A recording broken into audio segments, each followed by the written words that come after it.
आयुरा कसा अडकवायचा आदिराजला या विचारात देवेश, समीर आणि आयुष होते. आदिराजला सहजासहजी सोडणार नव्हते. इथून पुढच्या हिअरिंगला अजून 8 दिवस होते. त्यामुळे देवेशने आणि समीरने साक्षीदारांची सुरक्षा वाढवली होती. तसेच अजून काही पुरावे मिळतात का हे शोधतच होते. समीरने आदिराजला बेजार करून सोडायचं ठरवलंच होतं. तो काम पूर्ण झालं की आपल्या मित्रांसोबत आदिराजच्या ठिकाणाचा शोध घेत होता. 3 ठिकाणच उद्ध्वस्त झाली होती. आदिराजची असल्या कामांची साखळी मोठी होती. पण समीर थांबणार नव्हता. जोपर्यंत आदिराज बिळातून बाहेर येत नाही तोपर्यंत तो त्यांच्या ठिकाणांचा शोध घेत उद्ध्वस्त करतच राहणार होता. सोपं नव्हतं. त्याचे बॉडीगार्ड्स तिथे 24 तास हजर असायचे. त्यातल्या एका दोघांना आपल्या बाजूने करून घेतल्यामुळे त्याचे अचूक ठिकाण माहीत झाले होते. त्यांना आदिराजच्या माणसांनी मारलं. पण आदिराजची ठिकाणं शेवटी उद्ध्वस्त करण्यात पोलिसांना यश मिळालं होतं. त्याचा धक्का अजून आदिराज पचवू शकला नव्हता. त्याचं करोडोचं नुकसान झालं होतं. त्यामुळे तो दाखवत नसला, आपण शांत आहोत असं जरी दाखवत असला तरी तसं काहीच नव्हतं. सध्या तो कुठे कॉल करू शकत नव्हता. सानिकाला याचा काहीच पत्ता नव्हता. तो दरवाजात उभा होता. सानिका, सॉरी, मी रात्री असं वागायला नको होतं. सॉरी, मी थोडा टेन्शनमध्ये आहे म्हणून रात्री खूप ड्रिंक केलं होतं, आदिराज म्हणाला. परक्या देशात त्याला सानिका जवळची वाटली असावी. कदाचित भैरवच्या आयुष्यात जशी भारती आली तशी आदिराजच्या आयुष्यात सानिका आली असेल. आदिराज, ओके, आपण तसंही नवरा बायको आहोत. फक्त आपण शुद्धीत असताना एकमेकांसोबत असलं पाहिजे. माझं एवढंच म्हणणं आहे, सानिका म्हणाले. ओके, पण मला वेळ लागेल, आदिराज म्हणाला आणि निघून गेला. त्याच्या माणसाने आज त्याला कळवलं की भैरवला न्यायालयीन कोठडीत ठेवण्यात आलं आहे. त्याचं डोकं असंही बनबनत होतं. 8 दिवसांनी पुन्हा केस कोर्टात उभी राहणार आहे. त्यासाठी आपल्याला काहीतरी पाऊल उचलावं लागणार होतं.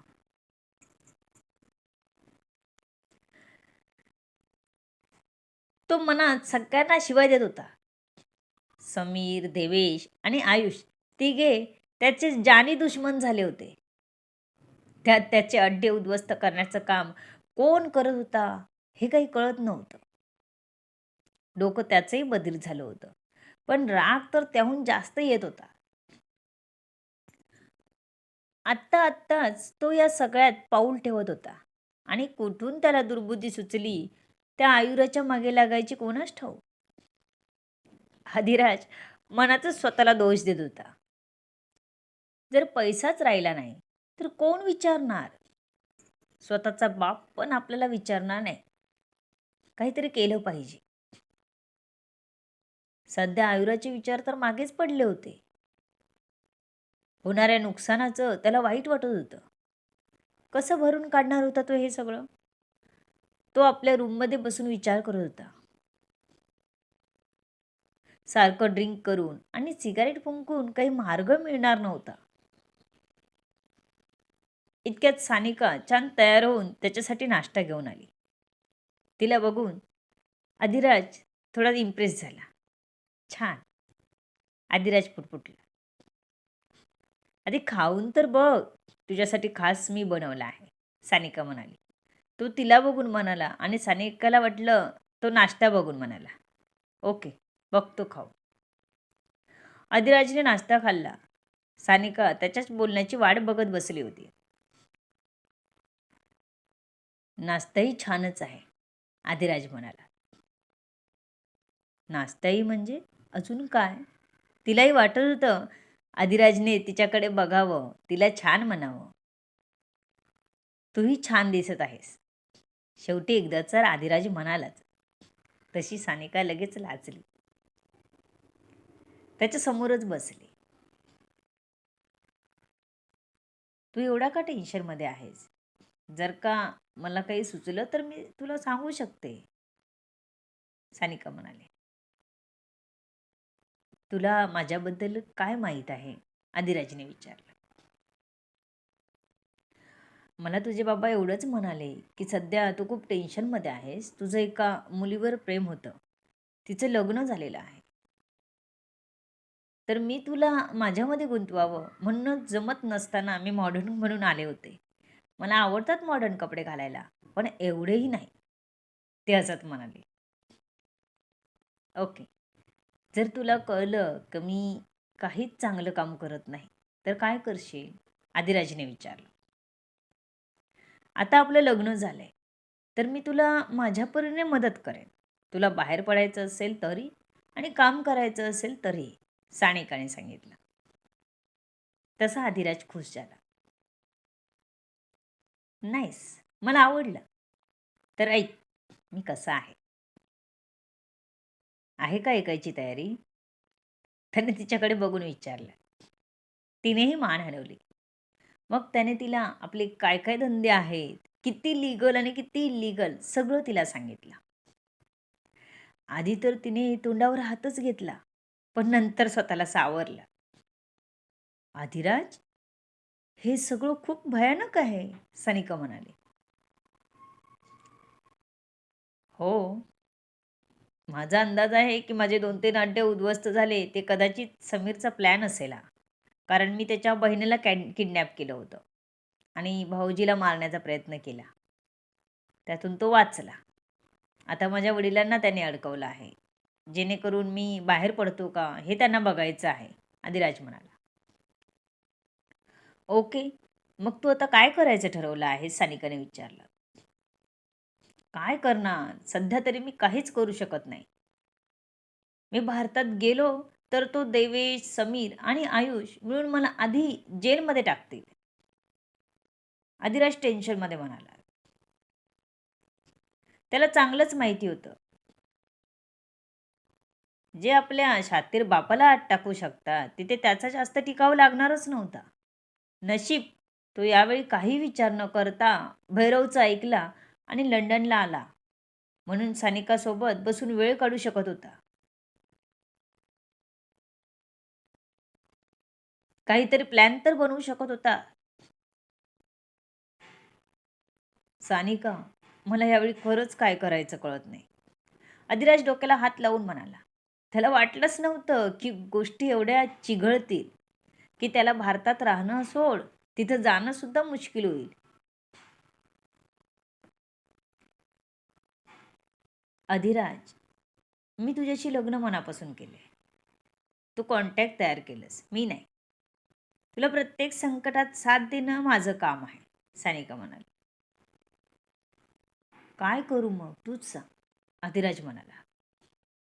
हे बघ, जर तू ह्यातून बाहेर पडायला तयार असशील तर मी तुला नेहमीच सपोर्ट करेन.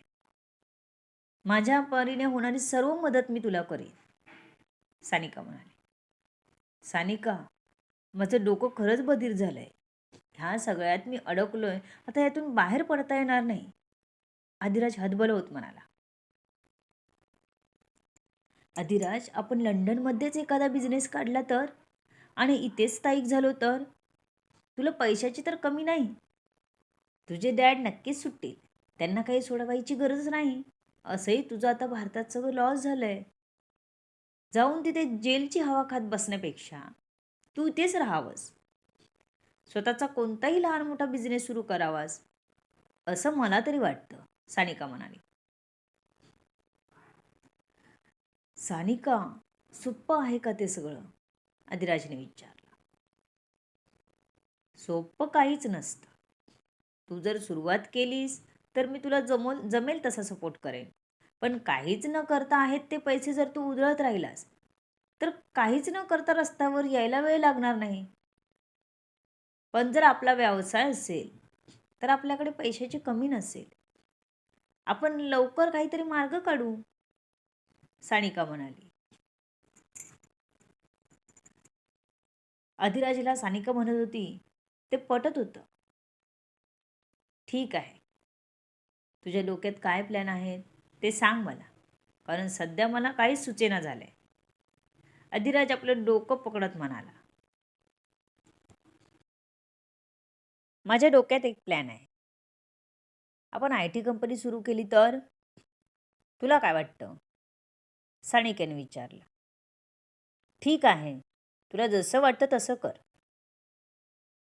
मी तुला फायनान्शियली सपोर्ट करेन, अधिराज म्हणाला. ओके, मी उद्याच यासाठी सुरुवात करत आहे. मी आपल्या कंपनीसाठी 2-3 IT इंजिनियर हायर करते. ॲडव्हर्टाइजमेंट देते. सानिका खुश होत म्हणाली. हो, पण ह्यात माझी काही इन्व्हॉल्वमेंट नसेल, अधिराज म्हणाला. ओके, नो प्रॉब्लेम, मी करेन मॅनेज. मला फायनान्स कर, पुढचं मी बघते, सानिका म्हणाली. हो, त्याचा काही प्रॉब्लेम नाही, मला होऊन जाईल. इकडे याआधी राहिल्यामुळे तेवढा बॅलन्स मी ठेवला आहे. गेल्या वर्षभरात मी माझा बिझनेस भारतात वाढवला होता. पण आता तो सर्व धुळीच मिळाला म्हण. किती मेहनत केली होती, अधिराज म्हणाला. एक बोलू का? राग नाही ना येणार, सानिकाने विचारलं. बोल, तुलाच बोलायचा अधिकार आहे आता. बाकी कोण बोलूच शकत नाही मला, अधिराज वैतागतच म्हणाला. चुकीच्या गोष्टीसाठी केलेली मेहनत नेहमी वाया जाते. कारण जेव्हा चुकीच्या मार्गाला जातो ना, तेव्हा ते नाशाचं कारण बनतं. तू एक लग्न झालेल्या स्त्रीच्या प्रेमात पडलास. तिचं तुझ्यावर प्रेम नव्हतंच, तरी जबरदस्ती तिला तू किडनॅप केलंस. हे सगळं नक्कीच चांगलं नाही. पण आता देवाने तुला एक चांगली संधी दिली आहे. तू त्यांची माफी माग आणि तुझं आयुष्य नव्याने सुरुवात कर. पुन्हा तिकडे जाऊ नकोस, सानिका म्हणाली. आदिराज शांतपणे ऐकत होता तिचं बोलणं. त्याला तिचं बोलणं पटलं. सानिका, आता मी काही तिकडे जाणार नाही, पण आता मी काही त्यांची माफी वगैरे मागणार नाही. मी माफी मागायला गेलो तरी ते मला सोडणार नाही, अधिराज म्हणाला. कारण अधिराज कोणाची माफी मागणाऱ्यातला नव्हता. त्याचा इगो हर्ट झाला असता, त्यामुळे त्याच्यानेही शक्य नव्हतं. पण तो नवीन आयुष्य जगण्याचा विचार करू शकत होता सानिकासोबत. कदाचित अशीच मुलगी डॅडला माझ्या आयुष्यात यायला हवी होती, म्हणून त्यांनी मुद्दाम सानिकाला माझ्यासोबत पाठवलं, जेणेकरून मी तिच्या जास्तीत जास्त संपर्कात राहील. तो मनाशीच बोलत होता. ती अजूनही समोरच बसली होती. तो तिच्याकडे एकटक बघत बसला होता. कुठे हरवलास, सानिका त्याच्या डोळ्यासमोर टिचकी वाजवत म्हणाली. कुठे नाही, मान हलवत अधिराज म्हणाला. मला सांगायचं नाही तर नको सांगू, सानिका म्हणाली आणि जायला निघाली. सानिका, अधिराज उठला आणि तिचे हात पकडला. काय? सानिका थोडी कन्फ्यूज झाली होती. सानिका, हे बघ, मला तुझा स्वभाव आवडायला लागला, पण मी काही बघितल्या प्रेमात पडलो असं काही झालं नाही. याआधी तसा प्रेमात पडलो नाही, पण तू बोलतेस ते मला पटायला लागलं आहे. तुझं माझ्या आजूबाजूला असणं मला आवडू लागलंय. अधिराज तिचा हात आपल्या हातात घट्ट पकडत म्हणाला. अधिराज, सानिका अधिराजच्या बोलण्याने गडबडली होती. तिला पहिला दिवस आठवला. एकदम बोल्ड कपडे घालून आल्यावर त्याने ढकलून दिलं होतं. त्यानंतर तिने आयुराविषयी आपल्याला माणसांकडून सर्व माहिती काढली. म्हणूनच तिने जास्त साधत त्याच्यासमोर यायला सुरुवात केली. पण त्याचा इफेक्ट झाला होता. तीही त्याच्यावर प्रेम करू लागली होती. अधिराजला काहीही करून त्यातून बाहेर काढायचं आणि ती हीच संधी होती. जेव्हा काही त्याला सुचत नव्हतं तेव्हाच त्याला यातून बाहेर पडायला तयार करणं. आणि ते तिने लीलया केलंही होतं. आता थोडंसं बाकी होतं त्याला तिकडच्या विचारातून पूर्ण बाहेर काढण्यासाठी दुसऱ्या गोष्टीत अडकवणार. ते आता IT कंपनीची सुरुवात करून तेच करणार होते.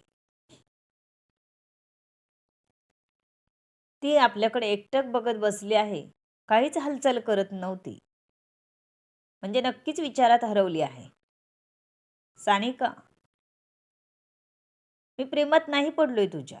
तू स्वप्न बघू नकोस, आदिराज म्हणाला. नाही, मी स्वप्न नाही बघत, पण तुझ्यात होणारा बदल आठवत होती. तू पहिल्या वेळी मला अक्षरशः ढकलून दिलं होतंस. मला लागलं की नाही हे बघायला सुद्धा आला नव्हतास. तेच इथे माझ्याशी चुकीचं वागल्यावर मात्र सॉरी म्हणायला आलास. मला खूप बरं वाटलं. निदान तू मला एक माणूस म्हणून तरी ट्रीट केलंस. आता जो विश्वास टाकला आहेस त्यासाठी मी नक्कीच मेहनत करेन. आणि चांगल्या गोष्टीसाठी केलेली मेहनत कधीच वाया जात नाही, सानिका आत्मविश्वासाने म्हणाले. ग्रेट, कामाला लागा. काही अडलं तर मला सांग, आदिराज म्हणाला आणि तिचा हात सोडून दिला. सानिकाला त्याच्या त्या हाताचा खूप आधार वाटला. ती पहिल्यांदा आली होती त्या डोकेफिरू माणसासोबत. कुठे नेऊन टाकलं तरी कळणार नसतं कोणाला. पण त्याच्यात हळूहळू होणारा बदल तिला प्रेरणा देऊन गेला.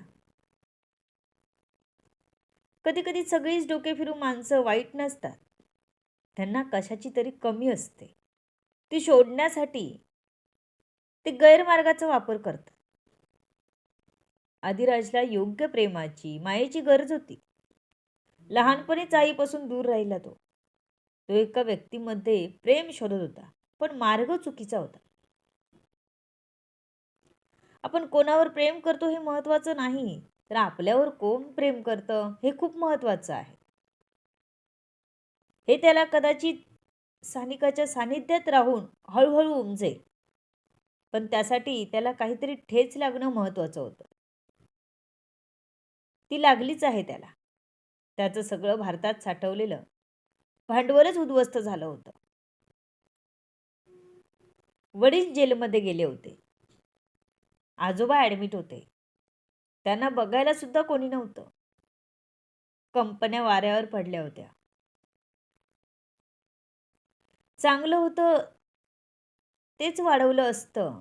आहे त्यात समाधानमधून तो राहिला असता तर सानिकासारखी मुलगी देवाने दिलीच असती त्याला. पण नाही.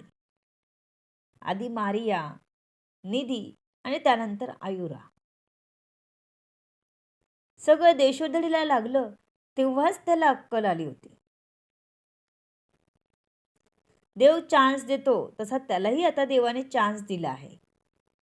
त्याने या संधीचा उपयोग करून घ्यायला हवा. बघू त्याचं डोकं थाऱ्यावर येतं की अजून कुरापत त्याच्या डोक्यात शिजते आहे. आजचा भाग पूर्ण आदिराज आणि सानिकावर लिहिला आहे. To be continue. सर्व गोष्टी जाणून घेण्यासाठी येणारे पुढचे भाग वाचायला आणि ऐकायला विसरू नका. तुमच्या अमूल्य प्रतिसादाची आतुरतेने वाट बघते. लेखिका शब्दवेदी उर्फ संतोषी गजानन राणे पाताडे.